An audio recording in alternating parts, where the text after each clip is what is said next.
حضرت علی رضی اللہ تعالیٰ عنہ نے فرمایا، عقل مند ہے وہ شخص جو انجام سوچ کر کام کرے۔ جو رشتے تمہیں تکلیف دیں ان سے دوری اختیار کر لو۔ علم کو بیان کرنے والے تو بہت ہیں مگر اس پر عمل کرنے والے تھوڑے۔ اپنی رائے کو کافی سمجھنے والا خطرے میں ہے۔ عید کے دن فرمایا، ہر وہ دن جس میں اللہ پاک کی نافرمانی نہ کی جائے ہمارے لیے عید کا دن ہے۔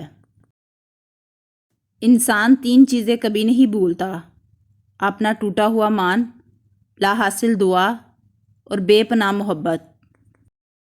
جن کا دل صاف ہوتا ہے نا وہ اکثر ٹھکرا دیے جاتے ہیں۔ سب رستے بند ہو سکتے ہیں مگر رب کی رحمت کا رستہ کبھی بند نہیں ہو سکتا۔ جب تم اپنے دشمن سے بدلہ لینے پر قادر ہو جاؤ تو اس کے لیے شکرانے میں اسے معاف کر دو۔ جب کسی شخص کی عقل کامل ہو جاتی ہے تو اس کی گفتگو میں کمی آ جاتی ہے۔ غریبوں کے ساتھ بیٹھا کرو تاکہ تم شکر گزار بنو۔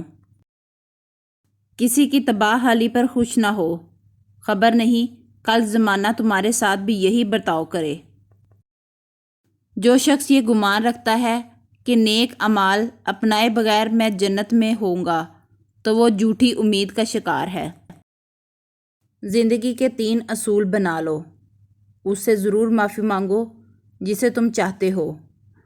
اس سے کچھ مت چھپاؤ جو تم پر اعتبار کرتا ہو۔ اس کو مت چھوڑو جو تمہیں چاہتا ہو۔ مسکراہٹ روح کے دروازے کھول دیتی ہے۔ خاموشی غصے کا بہترین علاج ہے۔ شرم کی کشش حسن سے زیادہ ہے۔ نامکمل علم فساد پیدا کرتا ہے۔ لوگوں میں جو زیادہ علم والا ہوتا ہے وہ اللہ پاک سے زیادہ ڈرتا ہے، زیادہ عبادت کرتا ہے اور اللہ پاک کی رضا کے لیے زیادہ نصیحت کرتا ہے۔ عمل سے بڑھ کر اس کی قبولیت کا اہتمام کرو، اس لیے کہ پرہیزگاری کے ساتھ کیا گیا تھوڑا عمل بھی بہت ہوتا ہے، اور جو عمل مقبول ہو جائے وہ کیسے تھوڑا ہوگا۔ اگر تم سیدھے راستے پر ہو تو تم کسی مشکلات کا سامنا نہیں کر رہے ہو تو تم سوچو، ہو سکتا ہے کہ تم غلط راستے پر ہو، کیونکہ سیدھا راستہ مشکلات سے بھرپور ہوتا ہے۔ حضرت علی رضی اللہ تعالیٰ عنہ سے کسی نے پوچھا، میں بہت کوشش کرتا ہوں کہ صبح نماز پڑھوں پر اٹھا نہیں جاتا۔